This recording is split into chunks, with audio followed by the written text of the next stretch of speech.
Presidential election petition number E005 of 2022 as consolidated with E001, E002, E003, E004, E007, and E008 of 2022, Raila Amolo Odinga and 6 others versus William Ruto and 13 others. The Honorable Chief Justice and the President of the Supreme Court is presiding. Thank you. Very good afternoon, ladies and gentlemen.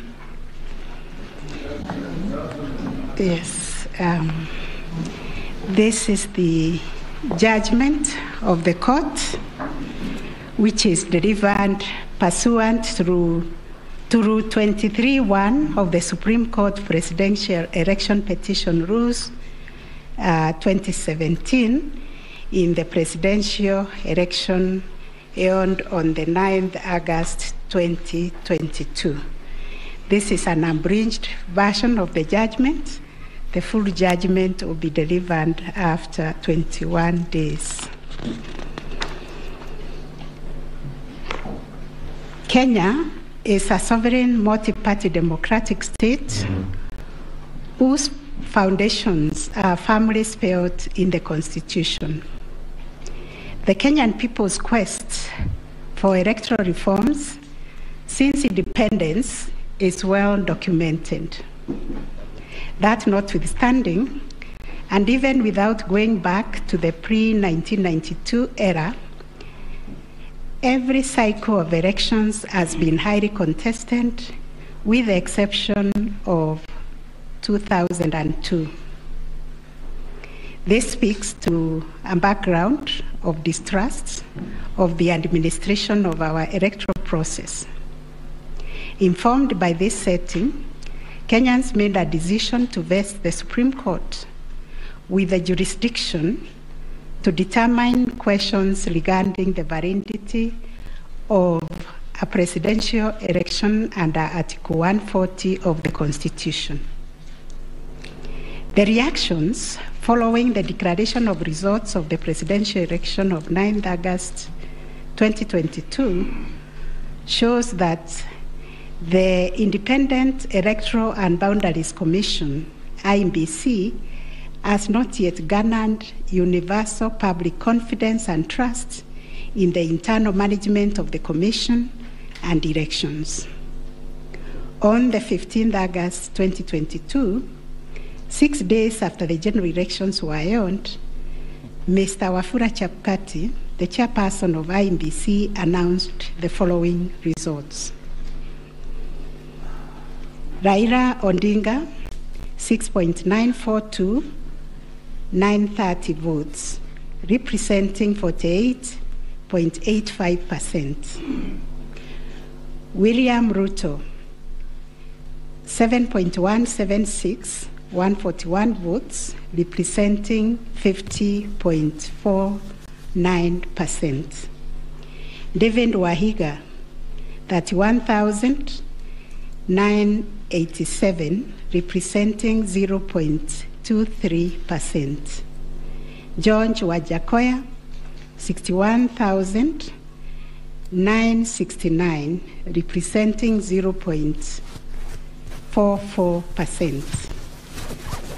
Based on the aforesaid results, the chairperson of IEBC declared William Samoei Ruto the first respondent, the presidential candidate for the United Democratic Alliance Party, as the president-elect. This declaration has precipitated a total of 9 presidential petitions that are filed before us, to wit, number 1, presidential election number 001 of 2022, John Njoroge Kamau versus Wafula Chebukati and 3 others, and Raila Amolo Odinga and 7 others named as interested parties. The second petition is presidential election number 002 of 2022, Youth Advocacy Africa and another versus IEBC and 12 others. Third petition, presidential election petition number 003 of 2022, 𝒓𝒊𝒈𝒉𝒕 and 3 others versus IEBC and 3 others. Fourth petition, Presidential Election Petition number 4 of 2022, David Kariuki Ngari versus IEBC and 9 others. 5, Presidential Election Petition number 5 of 2022, Raila Amolo Odinga and another versus IEBC. 6, Presidential Election Petition number 6 of 2022 by Moses Kuria and others versus Honorable Raila Amolo Odinga and 4 others named as interested parties. Number 7, Presidential Election number 007 of 2022, Okia Omtata Okoiti and others versus IEBC and others. Number 8, petition number 008 of 2022, Julia 𝒂𝒂𝒔𝒂𝒇𝒊 and others versus IEBC and 3 others. And the last one but not least, petition number 009 of 2022, Ruben 𝒂𝒂𝒔𝒂𝒇𝒊 versus IEBC and others. In addition to these petitions, we received a total of 24 interlocutory applications and 1 preliminary objection, which were filed in this court. 2 of the presidential election petitions were struck out. That is petition number 006 and 009 of 2022 for failure to meet the constitutional threshold as set out under Article 140 of the Constitution. On 29 August 2022, this court also admitted 3 amici curiae briefs by the Law Society of Kenya, the Kenya section of International Commission of Jurists, and John Warubengo and 2 others.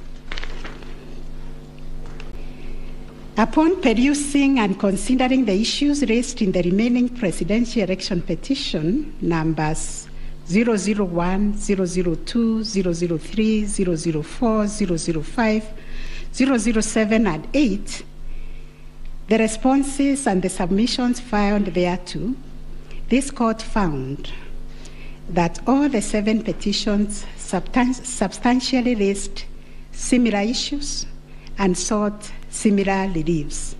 Consequently, on 30th August 2022, this court ordered that the 7 petitions be consolidated and designated Presidential Election Petition number 005 of 2022 as the read file. From the consolidated petition, the responses filed and submissions filed by all the parties, the court crystallized the following issues for determination. And those issues are there. We have repeated them several times. I will not read them. Having considered and deliberated upon the consolidated petition, the attendant responses, submissions, and also considering the amici curiae briefs, we now make the following determination on issue number 1, which is whether the technology deployed by IEBC for the conduct of the 2022 general elections met the standards of integrity, verifiability, security, and transparency to guarantee accurate and verifiable results.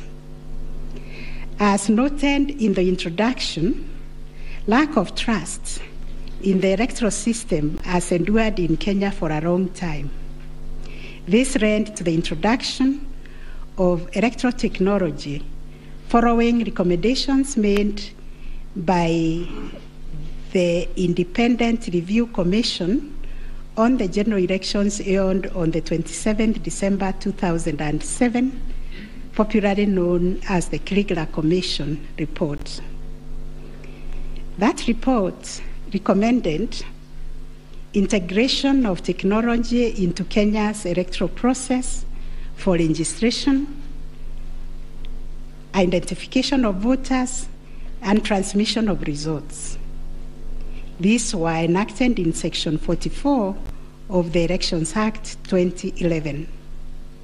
By this statute, IEBC is enjoined to adopt technology in the electoral process.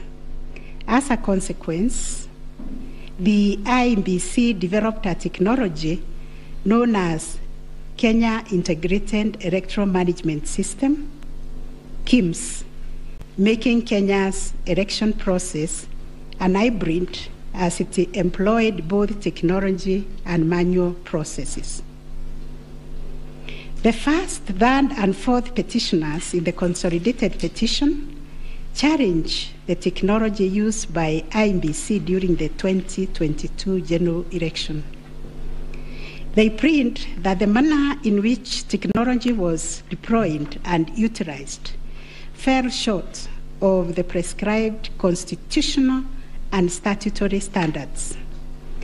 As regards the audit of the register of voters, they urge that IEBC, pursuant to its elections operations plan, committed itself to conducting an audit of the register of voters by 31st March 2022.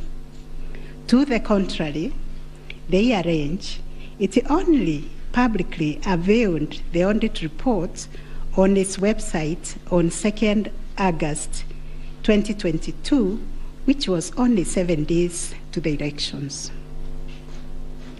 In this report, it was noted that the auditors established serious gaps and risk to the electoral process, including numerous cases of change of voter stations without knowledge or approval of the affected voters. Grant of voter update privileges in IEBC, IDMs, to 14 user accounts and related to voter registration. Reducing the accountability of user activities in the register of voters. Presence of 11 active generic accounts on the MBEYA application and the 2 MBEYA users with the same login identification. Risking unauthorized system users, possible interference, change of particulars on the activation of voters in the system.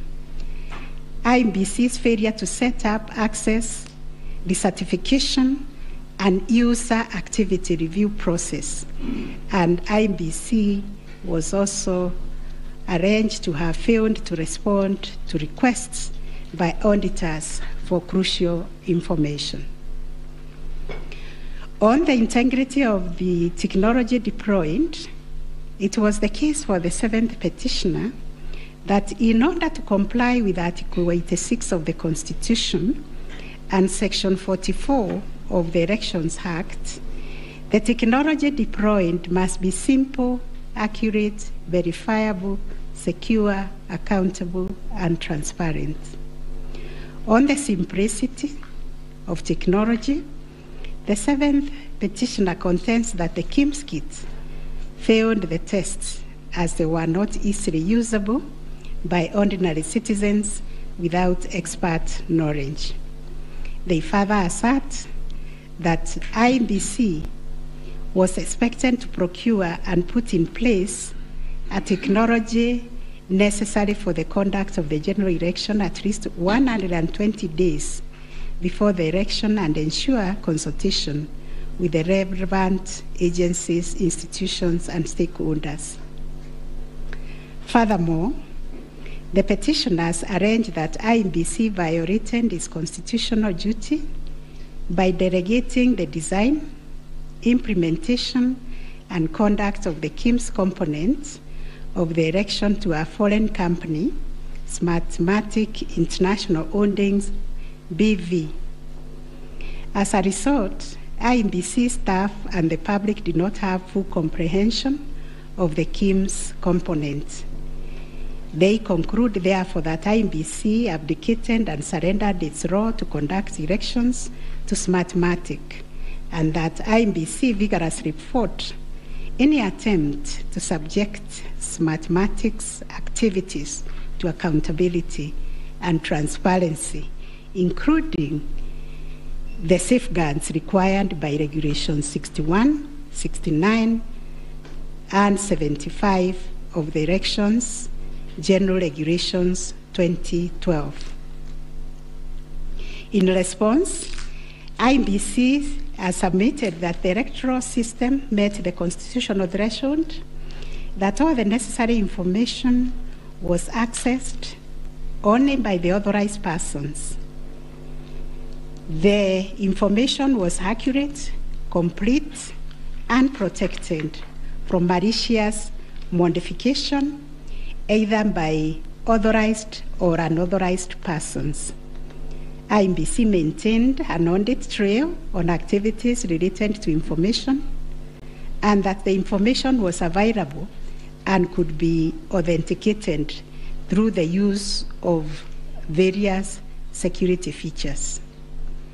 In further response, IEBC contended that they engaged KPMG on 7th April 2022 to conduct an audit of the register of voters, which was submitted on 18th June 2022. In addition, it issued a briefing on the report on 20th June 2022, summarizing the thematic areas therein and disclosing its findings as well as actions taken to remedy the issues identified. It also conducted its annual audit in compliance with Regulations 11 and 12 of the Election Technology Regulations 2017 and a certification of compliance issued to it on 3rd August 2022.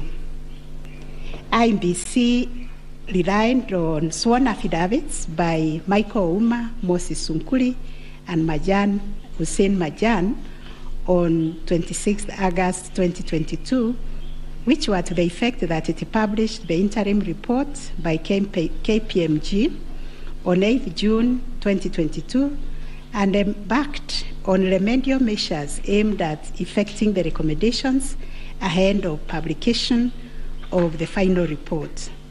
It was ascertained that it could not publish the full final audit report, as doing so would compromise the integrity and security of the electoral technology system, considering the provisions of the Data Protection Act, which imposes a duty to protect the data of Kenyan voters.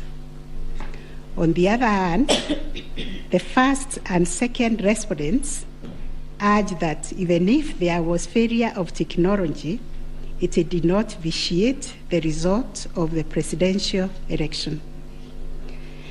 Upon considering all the pleading submissions and the ICT scrutiny and inspection tallying and recount report, which fully examined the IEBC's result transmission system, RTS, we are not persuaded by the allegation that the technology deployed by IEBC failed the standard of Article 86A of the Constitution on integrity, verifiability, security, and transparency for the following reasons. 1, whereas it is true that the KIEMS kit failed in 235 polling stations, 86,889 voters were granted the right to vote manually, and the requisite forms 32A were duly filed. This happened successfully in Kibwezi West constituency and parts of Kakamega County. 2, while the audit report was released to the public 7 days before the 9th August election, the register of voters was used at the election without any apparent anomalies. 3, 𝒓𝒊𝒈𝒉𝒕 was procured to provide the necessary technological infrastructure, as IEBC did not have the capacity to do so. No credible evidence meeting the requisite standard of proof of access to the system by unauthorized persons was adduced by the petitioners. The scrutiny report prepared by the registrar of this court did not reveal any security breaches of the IEBC's RTS. IEBC successfully deployed a biometric voter register system which captures unique features of a voter's facial image, fingerprints, and civil data to register and update voter details across the country and also in the diaspora. The BVR captures a voter's facial image, fingerprints, and civil data, which features are unique to each of the voter. In compliance with Section 6A of the Elections Act 2011, IEBC opened the register of voters for verification of biometric data by members of the public for a period of 30 days. Thereafter, the register was revised to address issues arising from the verification exercise. KPMG then audited the register, and we are satisfied that the inconsistencies and inaccuracies identified during the audit were somewhat successfully addressed. The second issue was whether there was interference with the uploading and transmission of Forms 34A from the polling station to the IEBC public portal. The first petitioner arranged staging that a person who had access to the RTS intercepted, detained, or stored Forms 34A temporarily to convert or manipulate it before uploading it on IEBC's public portal. It is arranged also on 11th August 2022, IEBC dumped over 11,000 Forms 34A on the public portal between 11 to 11:09 hours. To rebut this allegation, IEBC and its chairperson, in their response dated 26th August 2022, denied staging and unauthorized intrusion of the RTS. In that regard, they urged that every image of Form 34A was uploaded immediately after the transmittal of results. The form was received as evidence by the timestamp. Similarly, the first respondent denied these allegations.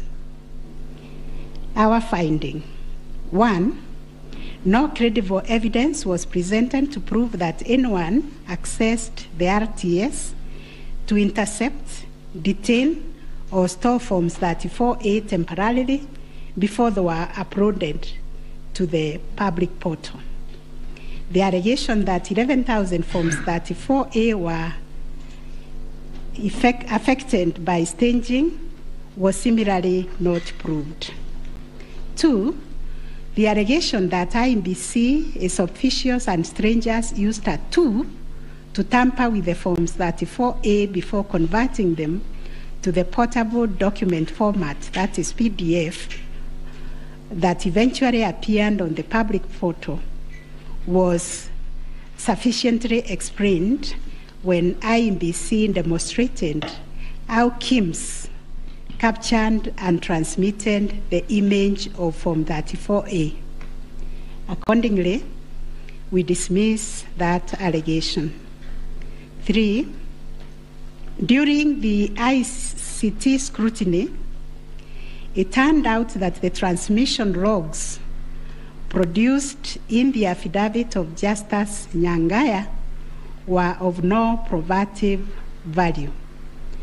The registrar's report shows that the original forms 34A from the contestant polling stations, which were allegedly intercepted, were exactly the same as those on the public portal, and the certified copies that were presented to this court pursuant to the provisions of Section 12 of this Supreme Court Act 2011.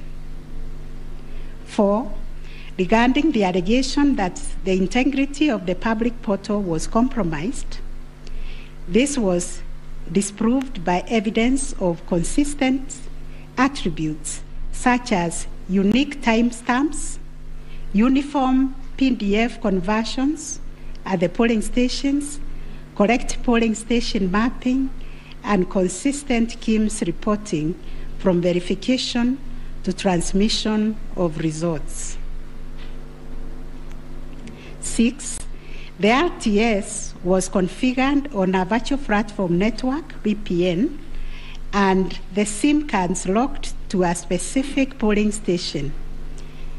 The server was also configured to accept results only from authorized and properly mapped KIMS kits. In our view, the petitioners failed to produce credible evidence to the contrary. 7, a review of some of the logs presented as evidence of staging showed that they were either from logs arising from the 2017 presidential election or were outright forgeries.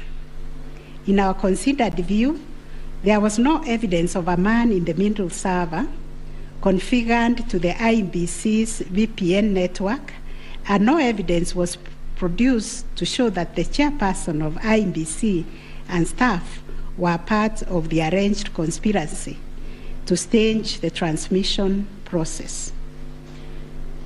9, whether there was a difference between Forms 34A uploaded on the IEBC public portal and the Forms 34A received at the National Tallying Center and Forms 34A issued to the agents at the polling stations.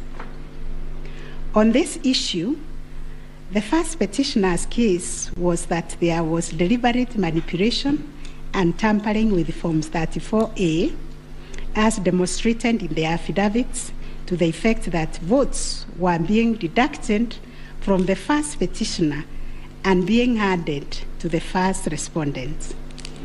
To support this petition, evidence was contained in the affidavits of Honorable Martha Karua, sworn on 21st August 2022, Celestine Anyango Opio, Arnold Ochieng Oginga, and John Mark Githongo, which was sworn also on 21st August 2022, and a further affidavit sworn on 28th August 2022.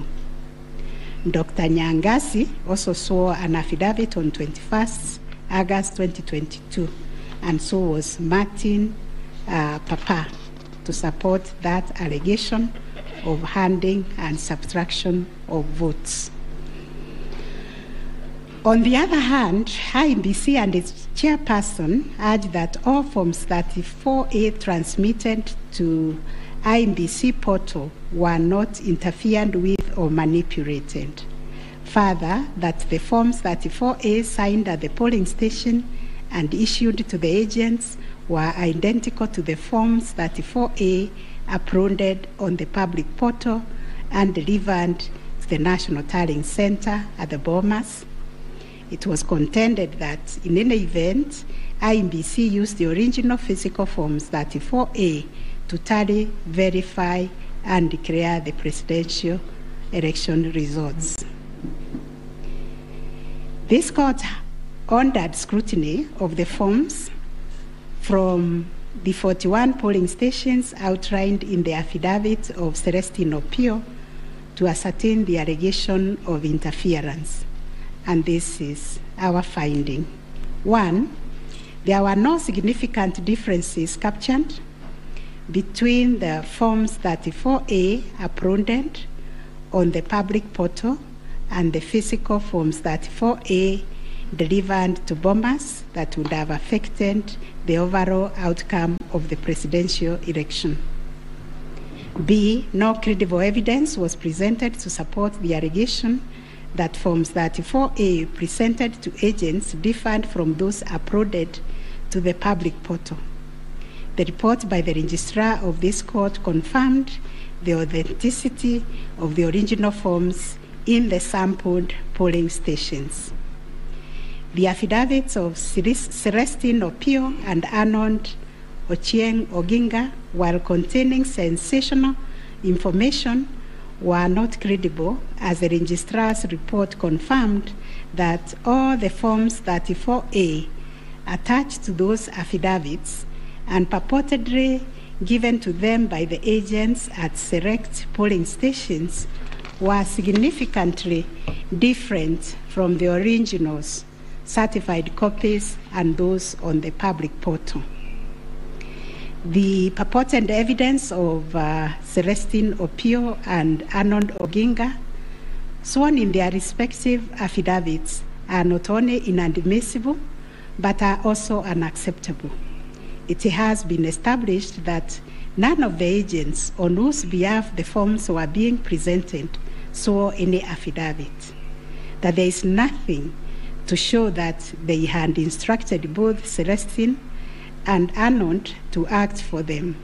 Yet the two have gone ahead to depone on matters that are not within their knowledge. This court cannot countenance this type of conduct on the part of counsel who are officers of the court. Though it is elementary learning, it bears repeating that affidavits filed in court must deal only with facts which an opponent can prove of his own knowledge, and as a general rule, counsel are not permitted to swear affidavits on behalf of their clients in contentious matters like the one before us, because they run the risk of unknowingly swearing to falsehood and may also be liable to cross-examination to prove the matters deponed. We must remind counsel who appear before this court, or indeed before any other court or tribunal, of the provisions of sections 113 and 114 of the Penal Code, that swearing to falsehoods is a criminal offense, and two, that it is an offense to present misleading or fabricated evidence in any judicial proceeding. Section 114 of the Penal Code states, and I quote, "Any person who swears falsely or makes a false affirmation or declaration before any person authorized to administer an oath or a declaration upon a matter of public concern, and at such circumstances that the false swearing or declaration, if committed in a judicial proceeding, would have amounted to perjury, is guilty of a misdemeanor." One of the most serious losses an advocate may ever suffer is the loss of trust by judges for a long time. Such conduct amounts to interference with the proper administration of justice. The contents of the affidavit of John Mark Githongo, which may contain forgeries, are also dismissed for not meeting the evidential threshold. Those averments contain no more than incredible and hearsay evidence. No admissible evidence was presented to prove the allegation that Forms 34A were fraudulently altered by a group situated in Karen under the direction of persons named in the affidavit and video clip attached to it. As a matter of fact, these two affidavits amount to double hearsay and incapable of being proved at each of the rears. We turn to Form 34A for 𝒂𝒔𝒂𝒊 Primary School, which was sensationally presented by Madam Judy Soweto, advocate, to show that one Jose Kamango accessed the RTS and interfered with the result contained therein. This also turned out to be no more than hot air, and we were taken on a wild goose chase that yielded nothing of probative value. The KIMS kit relating to Songonyo Primary School, which bore the same serial number with another, was admitted by IMBC as an inadvertent manufacturer's error. We are also satisfied that the two kits and other identifying features that were markedly different, including the timestamps and polling code, and therefore nothing turns on this anomaly.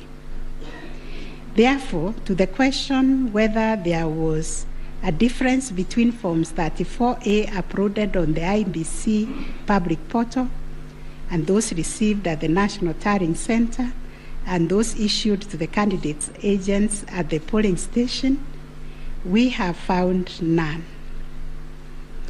Issue number 4, on whether the postponement of gubernatorial elections in Kakamega and Mombasa counties, parliamentary elections in Kitui, Rural, Kachiriba, Rongai and Pokot South constituencies, and electoral ones in Nyaki West, in North Imenti constituency, and Kwanjenga in Embakasi South constituency, resulted in voter suppression to the detriment of the petitioners, and especially in petition number 5 of 2022. It is common knowledge that IMBC postponed elections for various seats during the general elections of 9th August 2022 due to mix-up of ballot papers in the above-named electoral units. It is the combined case of the first and second petitioners that, in terms of Articles 136, 2A, 177(1), and 181, as read with Article 1 of the Constitution, the chairperson of IMBC had no jurisdiction to postpone elections in those areas.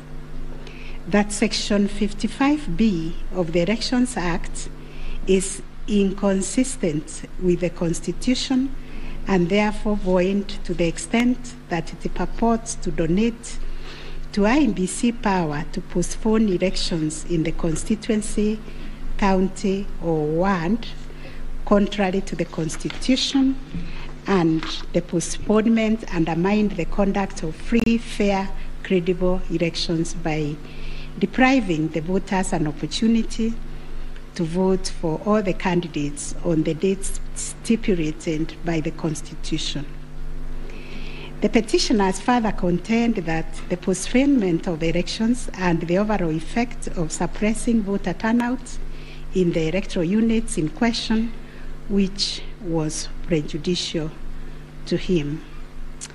Both the first and third petitioners also believe that elections were deliberately postponed in Kakamega and Mombasa counties.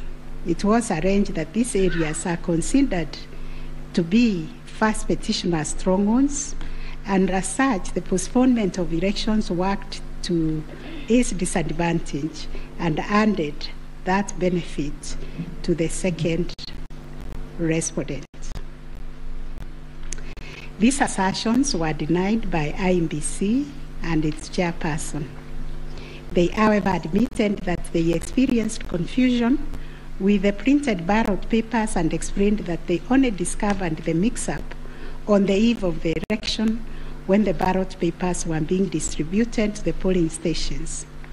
That as a practice, ballot papers can only be opened on the eve of the election day to avoid any mischief, and that by the time the mix-up was discovered, it was logistically impossible to print and replace the ballot papers in time for the elections.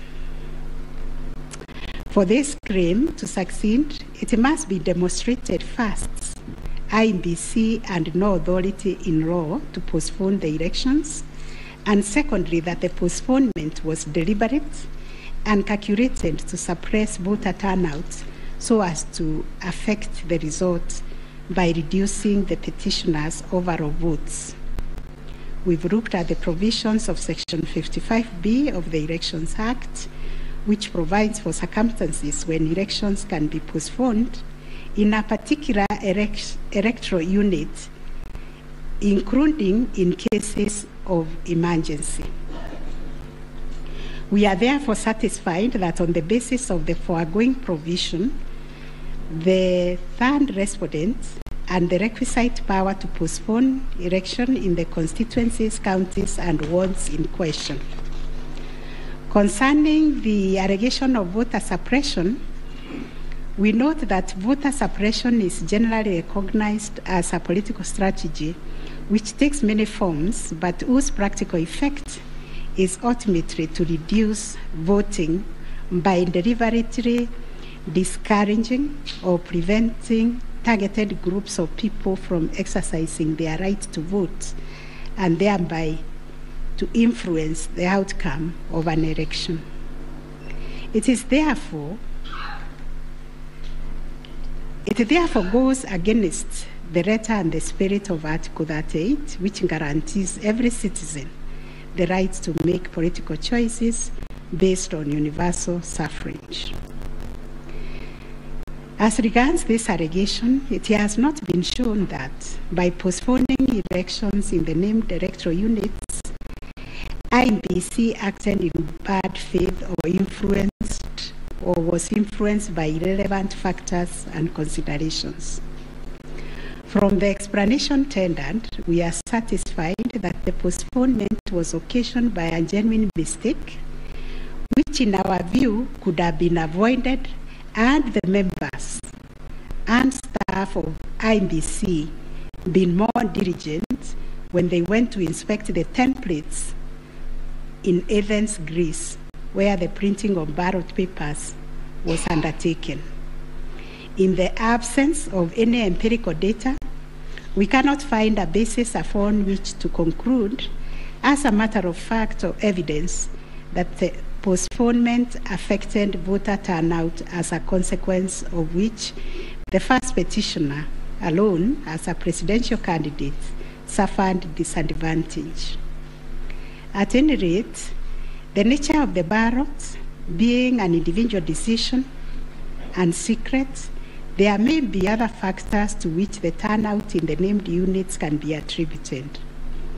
From the evidence on record, however, it appears to us that 2022 general election recorded one of the lowest turnouts since the introduction of multi-party political system some 30 years ago.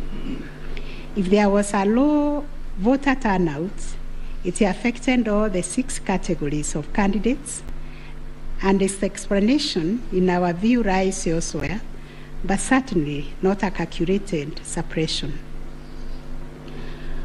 On the other hand, in rebuttal to these claims, IEBC illustrated with examples to our satisfaction that there was no nexus between the postponement of elections and voter turnout in the affected units, far from the fact that this claim was undoubtedly just another red herring.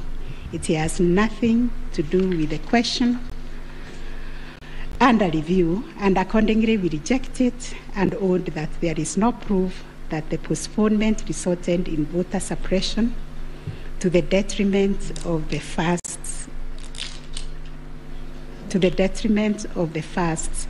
petitioner. Whether there were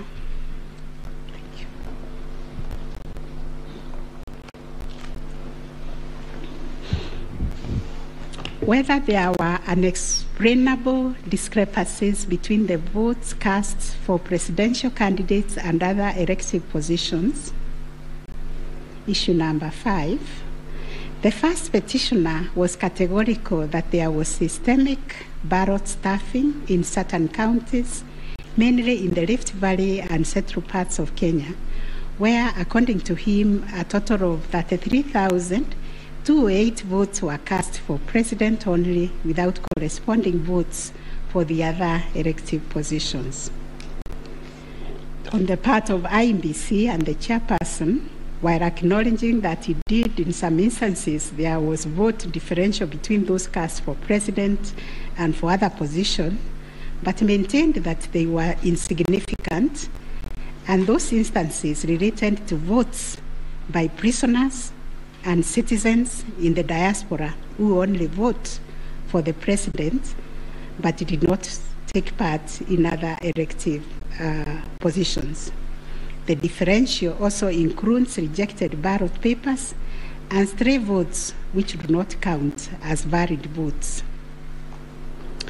The well-established principle that the person who asserts a fact must prove it casts the burden upon the first petitioner to demonstrate that there were instances of ballot stuffing of such a magnitude as to justify the nullification of the presidential election. Ballot stuffing, which is an illegal addition of extra ballots, is a type of electoral fraud aimed at swinging the results of an election towards a particular direction. Not a single document has been presented by the first petitioner to prove systemic ballot stuffing. A figure of 33,208 votes relied on in this claim is based on unproven hypothesis that since the number of votes cast for the president is higher than those for other positions, then, without more, it must follow that there was fraud. We find that fraud is a serious criminal offense, and it must be proved beyond reasonable doubt under Section 5N of the Election Offences Act. It is indeed an offense for a person to vote more than once in any election. IEBC has provided a plausible explanation for the vote differential, citing categories of voters who only vote for the president, such as prisoners and Kenyans in the diaspora. There were an insignificant number of stray votes whose combined effect cannot justify nullification of the election. Finally, on this point, a general election in Kenya comprises of 6 different separate elections held concurrently on the same day. Such elections are held by secret ballot, and one cannot predetermine the voter turnout or how voters will vote in each election. None of the parties has flagged anything so significant that it would have affected the outcome of the presidential election vis-à-vis the other 5 elections held on the same day. We find, therefore, there were no unexplainable discrepancies between the votes cast for the presidential candidates and other elective positions. On issue number 6, whether IEBC carried out the verification, tallying, and declaration of results in accordance with Article 138, 3C, and 138(10) of the Constitution. This issue arises from the printings in all the petitions as consolidated. Based on the said printings, the affidavits sworn in support thereof, and the written and oral submissions by parties, two viewpoints regarding the meaning, scope, and application of Article 138, 3C, and 10 of the Constitution have been advanced. On the one hand, the petitioners submit that pursuant to the foregoing provisions, the role of verifying and tallying of votes as received from polling stations countrywide is vested in the Commission as a corporate entity and not the chairperson of the Commission. It is their argument that the chairperson cannot undertake this task to the exclusion of other commissioners. They submit that the language of Article 183C does not envisage a situation where the chairperson can arrogate to himself unfettered authority to verify and tally the results at the National Tallying Center without involving the other commissioners. Such action, they contend, would not only be unconstitutional, but would be sufficient ground without more to nullify an election of a president-elect. In support of their argument, the petitioner cites the Court of Appeal decision in IEBC versus Maina Kiai and 5 others as affirmed by this court in the case of Raila 2017. The petitioners further submit that Regulation 87.3 of the Election General Regulations is unconstitutional to the extent that it purports to vest the power of verification and tallying in the chairperson of IEBC. On the other hand, the first, second, and third respondents submit that power to verify, tally, and declare results of a presidential election at the National Tallying Center is the exclusive preserve of the chairperson of IEBC. According to them, there is nothing unconstitutional about Regulation 87.3 of the Elections General Regulations. The said regulation, the respondent submits, makes no mention of commissioners other than the chairperson.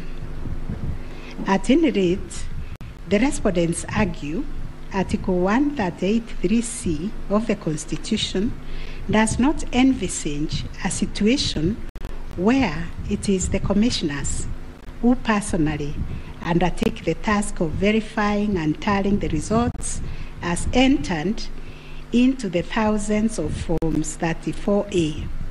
Such an undertaking would be humanly impossible, they submit. For good measure, the respondents submit that Section 11A of the IEBC Act provides that the chairperson and members of the Commission are responsible for the formulation of policy and strategy of the Commission and oversight. In their view, the Act does not contemplate a situation where commissioners would be directly involved in the verification and tabulation of presidential election results. The task of verification and tallying, as stated by the respondent, is executed by the staff of the Commission under the direction and supervision of the Commission Secretary, who in turn reports to the chairperson. As to whether the chairperson acted unilaterally in verifying and tallying the presidential election results at the National Tallying Center, the petitioners claim that he did. This is what happened. It is the petitioner's case that the chairperson published an illegal Gazette Notice number 4956 of 2022, in which he designated himself as the presidential returning officer, a position unknown in law and the Constitution. Having done so, the petitioner states that the chairperson proceeded to conduct the verification and tallying process to the exclusion of other commissioners, each of whom he had assigned 𝒓𝒊𝒈𝒉𝒕 roles and related to the verification and tallying exercise. On his part, the chairperson of IEBC submitted that although he has the exclusive authority to verify and tally the presidential election results as received at the National Tallying Center, he did involve the other commissioners in the exercise before eventually declaring the final results. He submitted that he did this in the spirit of teamwork. The chairperson of IEBC states that indeed the 4 commissioners were involved in the preparation of the 9th August general elections from the time of their swearing into office all the way to the verification and tallying of results at the National Tallying Center until they withdrew from the exercise just when it was set to declare the final result. Having considered all the parties' submissions, we find that pursuant to Article 138(3)(c) of the Constitution, the power to verify and tally presidential election results as received at the National Tallying Center vests not in the chairperson of IEBC, but in the Commission itself. The latter carries out this exercise through its secretariat staff, technical personnel, and any other persons hired for that purpose under the oversight and supervision of the chairperson and the other members of the Commission. In line with this court's decision in Raila Amolo Odinga versus another versus IEBC and two others, as reported in 2017 Kenya Law Report, popularly known as Raila 2017, and the Court of Appeal decision in IEBC versus Maina Kiai, we also find that the chairperson cannot arrogate to himself the power to verify and tally the results of a presidential election to the exclusion of other members of the Commission.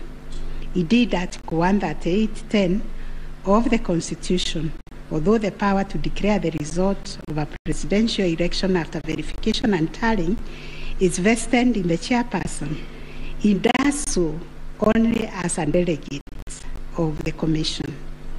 Consequently, to the extent that Regulation 87(3) of the Elections General Regulation purports to vest the power of verifying and tallying presidential election results as received at the National Tallying Center solely on the chairperson to the exclusion of other members of the Commission, the same is contrary to and inconsistent with the provisions of the Constitution.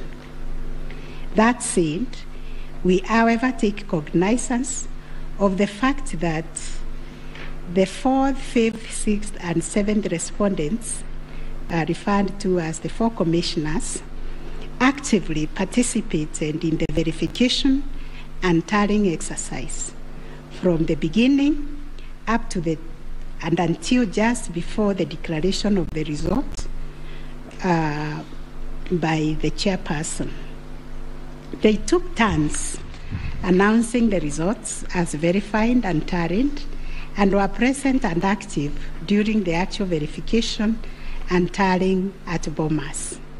An example is when one of them, Justice Nyangaya, stood on the podium to announce to the public results and also announced an adjustment that had been occasioned by errors of tabulation. The events of 15th August 2022, therefore, came as a surprise. As the public waited for the chairperson of IEBC to declare the final result, sporadic violence broke out at Bomas. The violence swiftly was contained by the security forces, but there was unexpected drama as two different factions of the Commission began to emerge. Kenyans found themselves watching an appalling split-screen scenario on their television sets.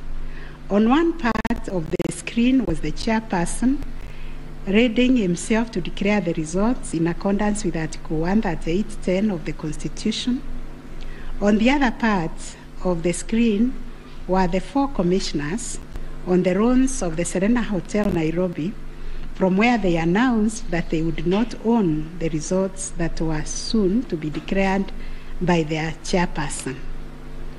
The 4 commissioners informed the public of their rejection of the yet-to-be-announced results, terming them opaque due to the manner in which the chairperson had been conducting the verification and tallying exercise.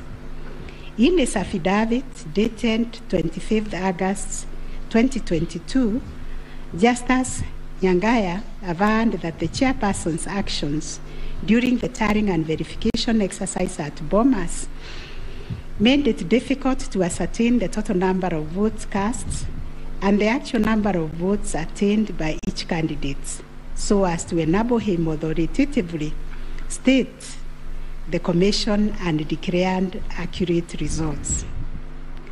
All the petitioners have anchored their arguments for the nullification of the 9th August presidential election in Taharia on the walkout from the Bomas by the 4 commissioners. They contend that by rejecting IEBC's results on grounds of opaqueness of the verification and tallying process, they called into question the credibility of the entire election. They further submitted that being in the majority out of the 7-member commission, their view should prevail and the election should be nullified.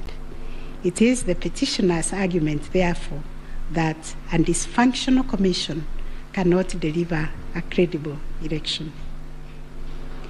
We note that apart from their 11th hour denunciation of the verification and tallying process and their averments regarding the conduct of the chairperson, the 4 commissioners have not placed before this court any information or documents showing that the elections were either compromised or that the result would have substantially differed from that declared by the chairperson. Critically, they have not explained why they participated in a verification process when they knew that it was opaque up until the last minute. Indeed, at the Serena Hotel press briefing, the 4 commissioners acknowledged that thus far the entire election had been managed efficiently and credibly. The chairperson on his part did not make matters any better by maintaining a stoic silence, even as things appeared to be falling apart. All this, in our view, points to a serious malaise in the governance of an institution entrusted with one of the monumental tasks of midwifing our democracy, an institution that obviously needs far-reaching reforms, of which we shall say more in our detailed reasons. But are we to nullify an election on the basis of a last-minute boardroom rapture, the details of which remain scanty and contradictory between the chairperson of the commission and some of its members?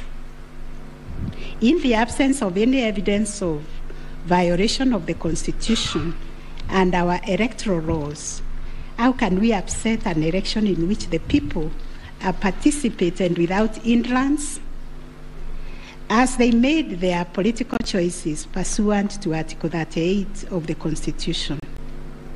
To do this would be tantamount to subjecting the sovereign will of the Kenyan people to the quorum antics of IEBC. This we cannot do. Clearly, the current dysfunctionality at the Commission impugns the state of its corporate governance, but does not affect the conduct of the 2022 election. In view of the foregoing, we are satisfied that notwithstanding the divisions apparent between the chairperson and the 4 commissioners, IEBC carried out the verification, tallying, and declaration of results in accordance with Article 138(3)(c) and 10 of the Constitution.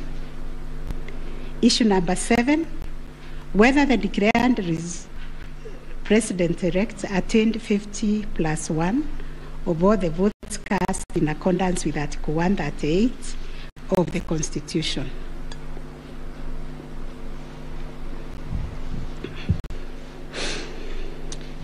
The first, second, and third petitioners averred that the first respondent did not garner 50% plus 1 of the total votes cast, and therefore did not meet the threshold provided by Article 138(4)(a) of the Constitution. They anchored their claims on the basis that in order to determine whether a candidate has attained 50% plus one of the votes cast, this ought to be calculated based on the total number of votes cast, excluding rejected votes. They argued that 50% of 14,353,165 votes, in their view, were the variant votes cast, which amounted to 7,176,582.77 votes.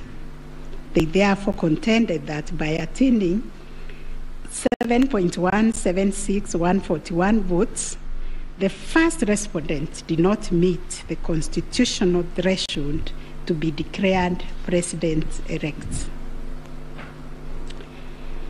Supporting the claim that the first respondent did not meet the 50 plus 1 constitutional threshold was the sixth petitioner. His contention was founded on the backdrop of a press briefing issued by the chairperson of IEBC after the official closure of voting on 9th August 2022.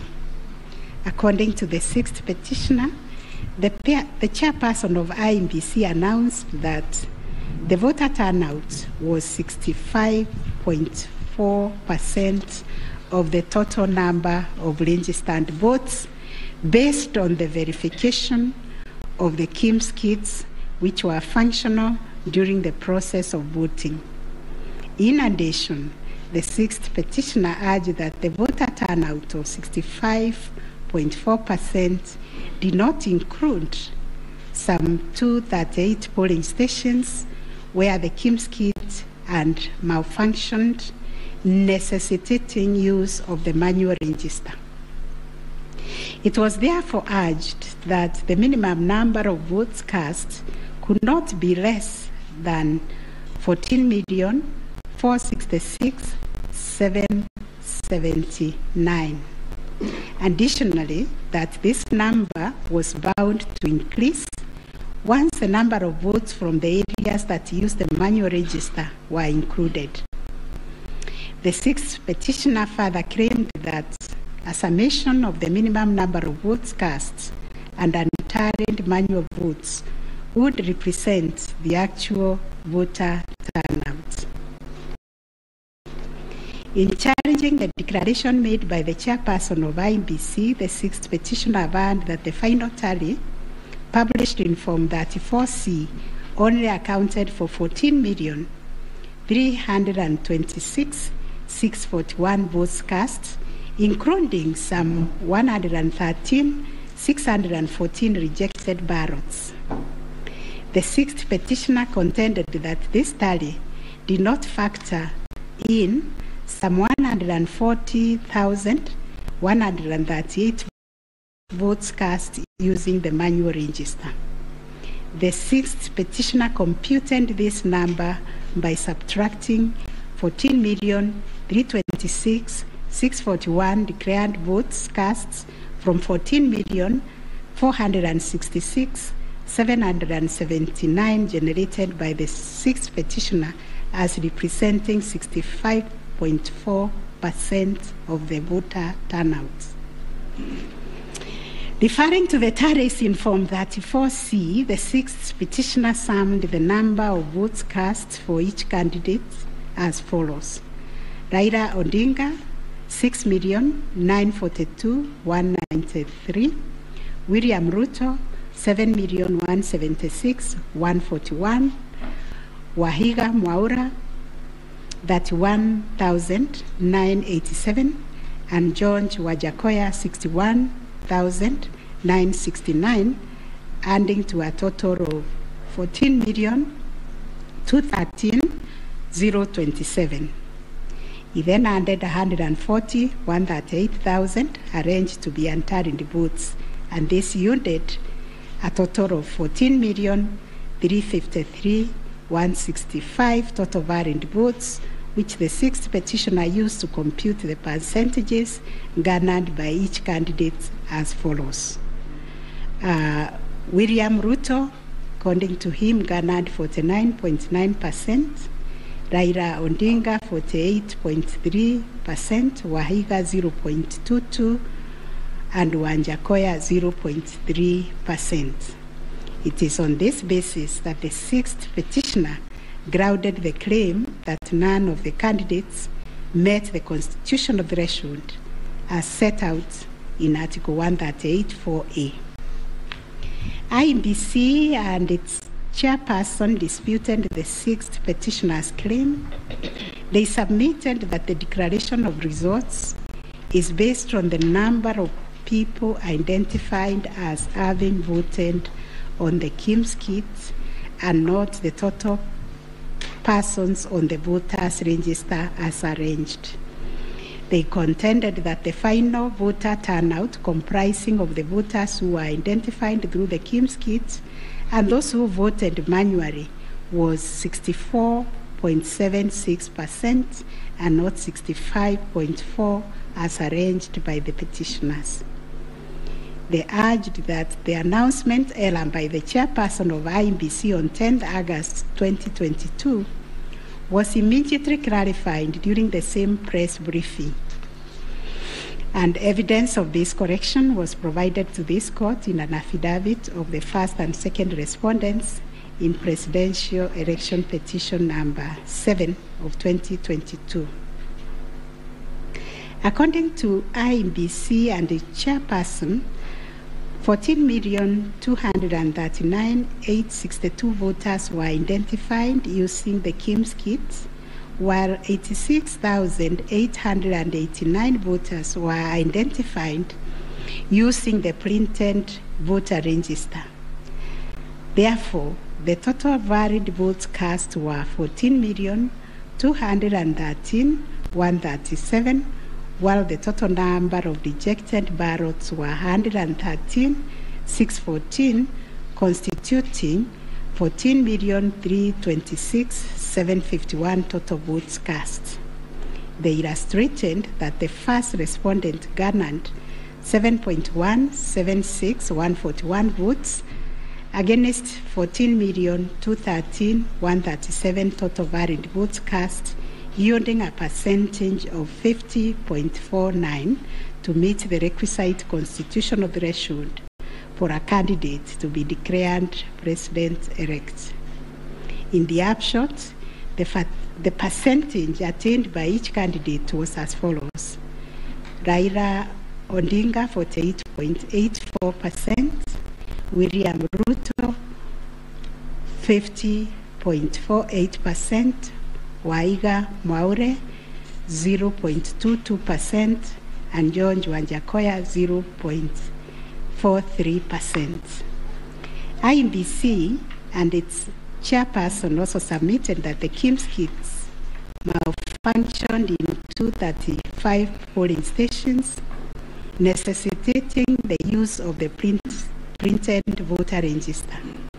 In these polling stations, backup KIMS kits were later deployed for purposes of results transmission. The first respondent, in response to the question of 50+1 constitutional threshold, maintained that he attained the threshold under Article 138(4) of the Constitution as elaborated by the IEBC and the chairperson. This court has considered the differing formulas and threshold arguments presented by various parties to this petition. While the first, second, and third petitioners raised pertinent questions connected to this issue, we shall address them together with those of the sixth petitioner, who has addressed and focused on the issue as specifically framed in detail. It must be restated that the case made by the sixth petitioners concerns a data-specific threshold as enunciated under Article 138(4) of the Constitution, that without attainment of which there can be no declaration. This data-specific threshold is what this court declared in John Arun Mwau and 2 others versus IEBC and others. Petitions numbers 2 and 4 of 2017, consolidated, referred to as the ultimate yardstick for determining the winner in a presidential context. In Raila Odinga and 5 others versus IEBC, petition number 5, 3 and 4 of 2013, this court asserted that rejected ballot papers do not constitute a vote cast to be included in calculating the final tally in favor of a presidential candidate. We are not persuaded by amicus curiae's brief, that is Law Society, who attempted to persuade us to consider our position on this finding. We reiterate that rejected votes cannot be taken into account when calculating whether a presidential candidate attained 50% plus 1 of the votes cast in accordance with Article 138(4) of the Constitution. Similarly, in the same Raila 2013 case, the court further laid down the parameters of burden and standard of proof in electoral disputes. More specifically, the burden and standard of proof required in disputes challenging the outcome of a presidential election. And this is what the court said, I quote, in the case of data-specific electoral requirements such as those specified in Article 138(4) of the Constitution, for an outright win in the presidential election, the party bearing the legal burden of proof must discharge it beyond any reasonable doubt. The question that follows was whether the petitioners challenging the attainment of 50% plus 1 constitutional threshold and the computation by the 6th petitioner in general met the standard of proof settled by this court in Raila 2013 case. The premise of the 6th petitioner's percentage computation was a press briefing made by the chairperson of IEBC on 10th August 2022, when the evidential burden shifted to IEBC and its chairperson, as it does in election cases. They produced video evidence correcting the percentage voter turnout to read 64.6 at the time of the briefing. This percentage, however, did not include reports from all the 𝒓𝒊𝒈𝒉𝒕 and 86,889 voters who were identified manually using the printed register of voters. In our view, the assertion by the 6th petitioner that the percentage voter turnout was firstly predicated on the uncorrected percentage given by the chairperson of IEBC was negated by evidence adduced to prove the correction. Secondly, the 6th petitioner based his percentage of voter turnout on the total number of registered voters, while the chairperson of IEBC made reference in the press briefing to the number of registered voters who were identified through the 𝒓𝒊𝒈𝒕 progressively. The 6th petitioner also asserted that rounding off of votes cast in a presidential election as a means of assessing the threshold under Article 138(4) of the Constitution kills and bars voters, which is illegal and unconstitutional.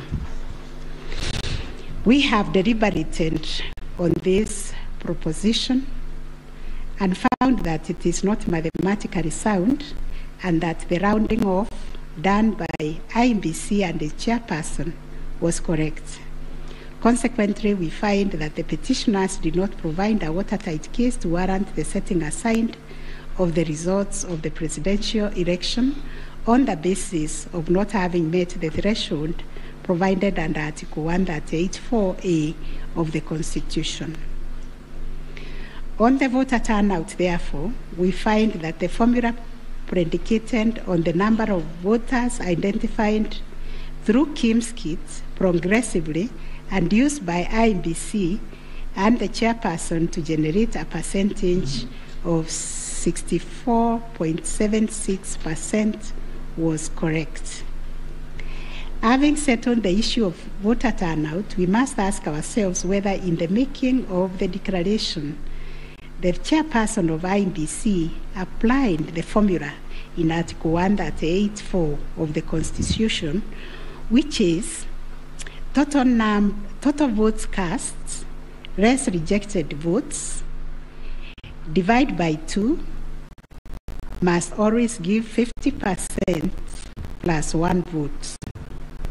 Given the numbers that were presented to us by IEBC and the chairperson, this would translate to 14,213,137 divided by 2 plus 1, which makes 7.106,569. The question that must inevitably follow is whether this formula, when applied, will confirm that 7,106,569 votes is less than 7.176,141, which represents the number of votes received by the first respondent. We find that it is, as such, on the basis of the foregoing formula and from the numbers provided by IEBC and the chairperson and the declaration by the chairperson of the president-elect on 15th August 2022, it is our finding that the declared president-elect attained 50% plus 1 of all the votes cast in accordance with Article 138(4) of the Constitution. Issue number 8, on whether there were irregularities and illegalities of such magnitude as to affect the final result of the presidential election. Although the petitioners have provided numerous averments pointing to possible irregularities and illegalities marked by failure of technology, arranged voter suppression, printing and utilization of Book 2 of 2, EU preparation by the IEBC and its chairperson, commission indiscretions, transposition anomalies, agent absence, and many others, we are of the view that the pointed illegalities and irregularities were not of such magnitude as to affect the final result of the presidential election. We will delve deeper into the details of this issue in our recent judgments. Last issue, what reliefs and orders can the court grant? Under Article 163(3) of the Constitution, it is provided that the Supreme Court will have a exclusive original jurisdiction to hear and determine disputes relating to the election of the office of the President arising under Article 140. And Article 140 provides, I quote, a person may file a petition in the Supreme Court to challenge the election of the President-elect within 7 days after the date of the declaration of the results of the presidential election. 2, within 14 days after the filing of a petition under Clause 1, the Supreme Court shall hear and determine the petition, and its decision shall be final. If the Supreme Court determines the election of the President-elect to be invalid, a fresh election shall be held within 60 days after the determination. In exercising its jurisdiction pursuant to these provisions, the court sits as an election court with a mandate to determine the validity or otherwise of the election of the President-elect. It is clear to us that the jurisdiction of the court is quite circumscribed in terms of the orders or reliefs it can grant following the hearing and determination of the election petition under Article 140 of the Constitution. In the event the court determines that the election of the president-elect is invalid, it must make an order nullifying the election. Consequently, it has also to make an order directing IEBC to hold a fresh election within 60 days after the determination. Should the court determine that the election of the president-elect is valid, it shall issue a declaration to that effect. The court has then, as a matter of course, to make an order dismissing the petition with or without cost, as the case may be.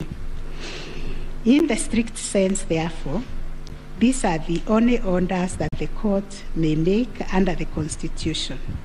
The court cannot assume jurisdiction that goes beyond the purview of Articles 163(3) and 140 of the Constitution. However, nothing stops the court from issuing orders or reliefs by way of recommendations. Indeed, since 2013, this court has issued many recommendations arising from the determination of 3 petitions challenging the election of the president-elect. The recommendations are meant to improve our electoral landscape and hence aid in the development of our democracy. In this regard, this court has been greatly aided by the contributions also of the amici curiae, and the court places a heavy premium on those briefs that were filed and those which were admitted. The final orders made by the courts. This is a unanimous decision of the court, and we make the following orders.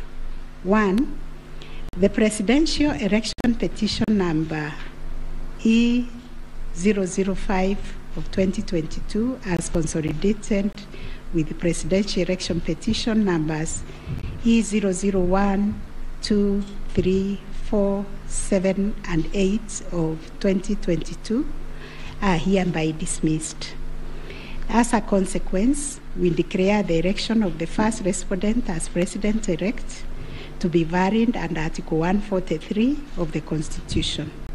This being a matter cutting across the public interest, we order that each party do bear their own costs. It is so ordered. And finally, the court has asked me to also acknowledge, although we'll do it in the long draft, the enormous contribution made by counsel in these proceedings, and also the orderly way the counsel, all the advocates and parties conducted themselves. They remained seated throughout the proceedings. That is the judgment of the court, a unanimous one. We shall issue a media summary to help the media summarize the case. I think that is all. Thank you very much for coming.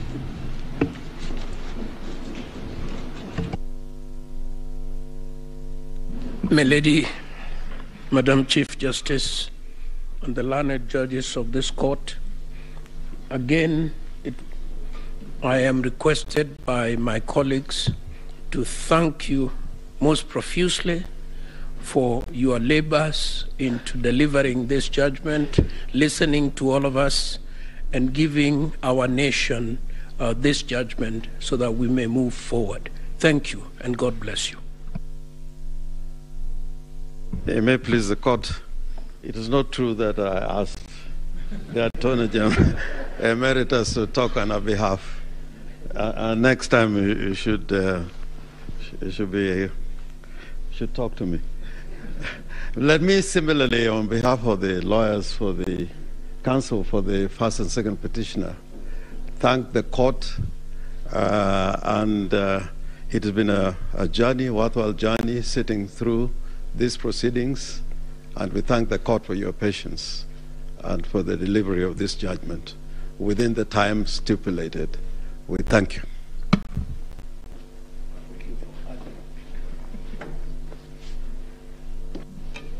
Madam President, members of the court, I wish to request just a couple of minutes for the chairperson of the Law Society of Kenya to make a few remarks in appreciation of the work that the court and Kenyans have done on this exercise, if you allow. Thank you. I call upon Mr. 𝒓𝒊𝒈𝒉𝒕 to come and make his remarks. It is also his birthday. I would have sung happy birthday for him.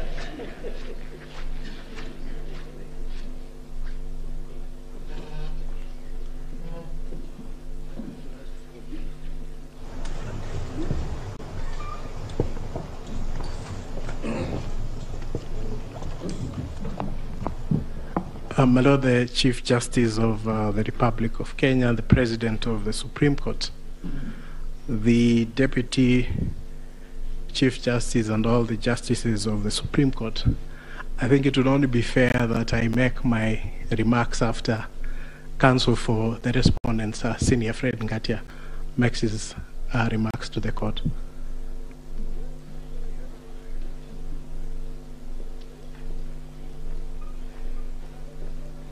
Madam Chief Justice, thank you very much.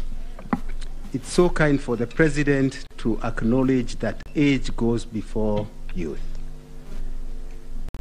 Mine is to thank the court, to thank my learned friends for the effort we all expended.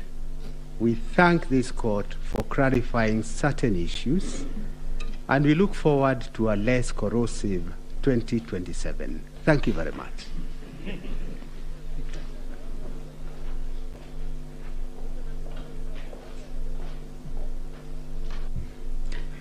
Madam Chief Justice, Madam Deputy Chief Justice, it's so nice to have two madams at the same time, and members of the court.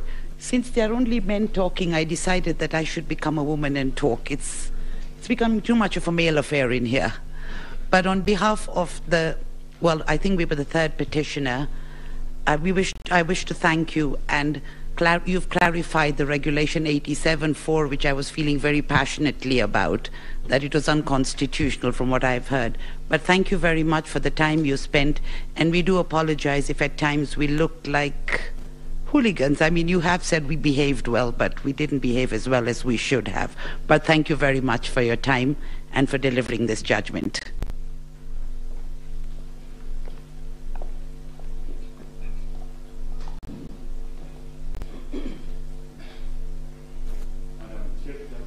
Madam Chief Justice, Madam Deputy Chief Justice, members of the court, I, on behalf of Attorney General, take this opportunity to thank you most sincerely for a great job done and for the courage to clearly define the limits of the law, which will help us empower IBC on the way forward, and hope that this might be the last of the petitions after elections once we carry out a proper elections based on your guidelines. Thank you.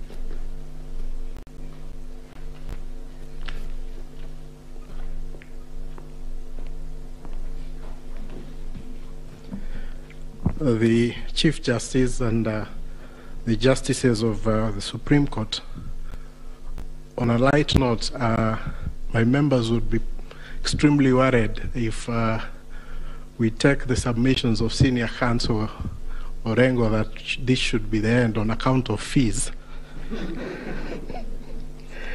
But Lady, the Chief Justice, on behalf of the Law Society and all the members of the society, we wish to, first of all, take this opportunity to thank the court in the manner in which it has conducted these proceedings, extremely efficient, especially in light of the really short and strict timelines that you've had.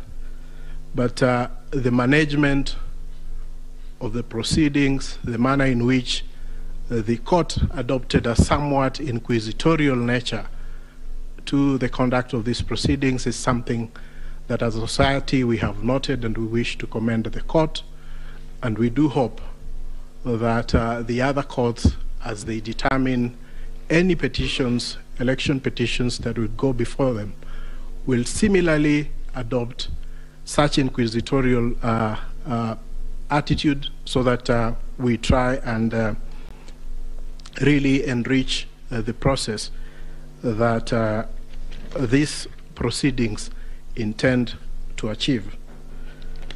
Secondly, I wish to also thank the Council, all the advocates who have appeared before you. They have demonstrated extremely high standards of decorum and courtesy, and have also demonstrated a flair for persuasion of the court, including the use of PowerPoint, and of course the now famous 𝒓𝒊𝒈𝒉𝒕� mimic. But all that really, I'm sure, has demonstrated, especially to the younger members of the society, how to conduct themselves before the court and how to really prepare a persuasive brief. And we thank all the advocates who appeared before this court for the good work that they have done. And of course, as a society, we feel extremely proud that they have been able to raise the profile of the advocates in this country a notch higher from their presentation.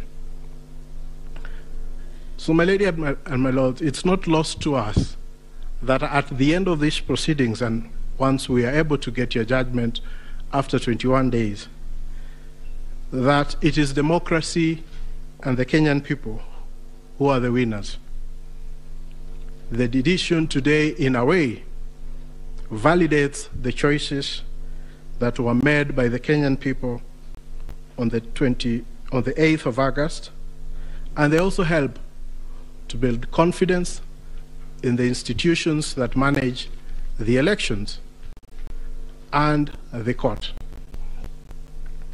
We recognize that no country is born as a democracy, and that it is a process, and the process of challenging an election, as has happened before this court, is part of the processes of building confidence within the electoral system.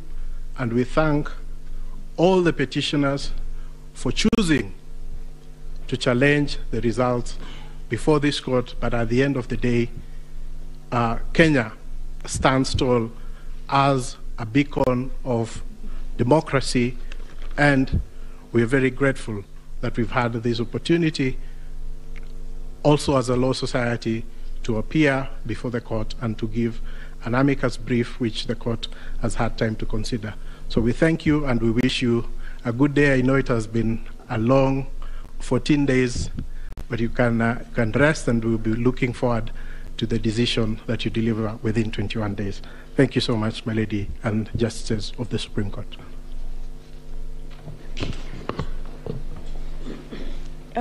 Thank you, Mr. President.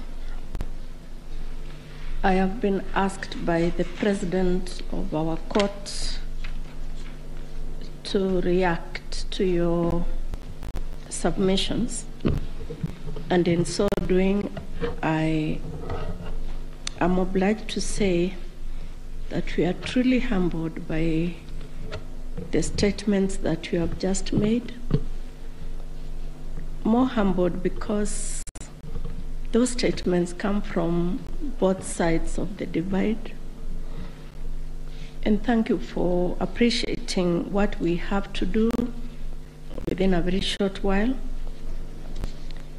Thank you for appreciating that it wasn't our wish that we were doing what we were doing. We were doing the wish of the Constitution of Kenya 2010, the laws of the Republic, the facts of the cases that you placed before us, and the evidence in rebuttal.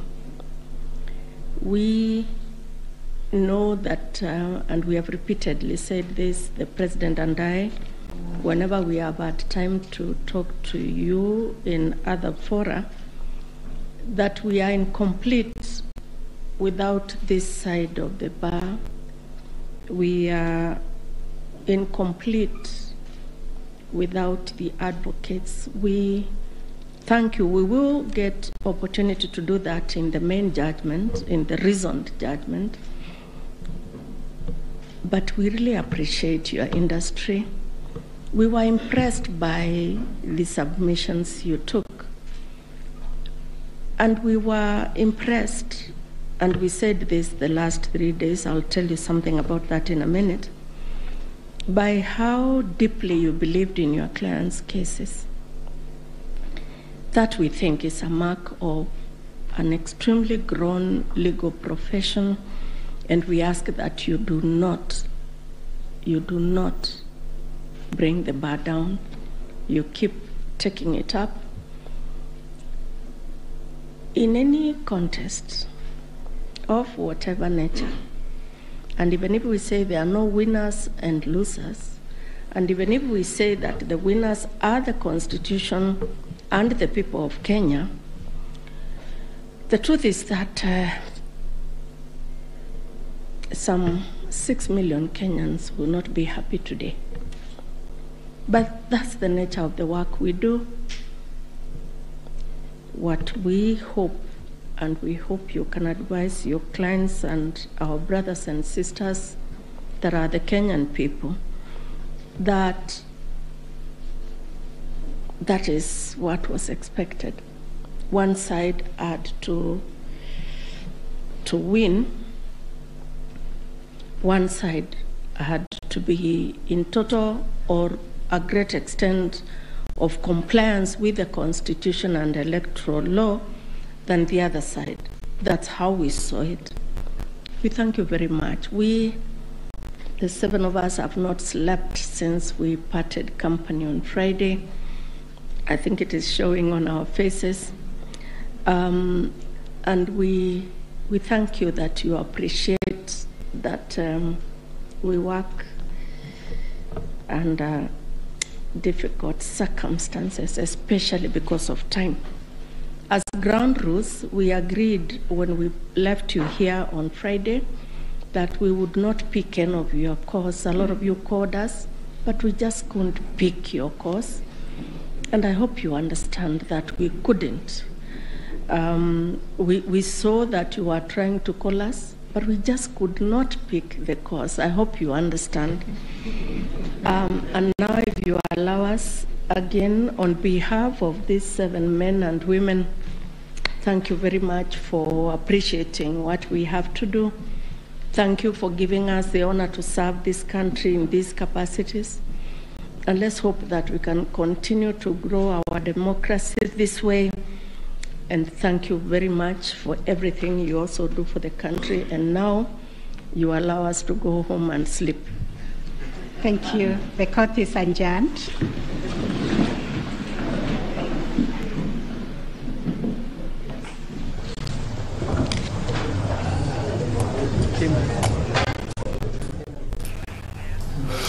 Very well, there you have it. William Samoei Arap Ruto is officially Kenya's 5th president after that win. His win was affirmed by the Apex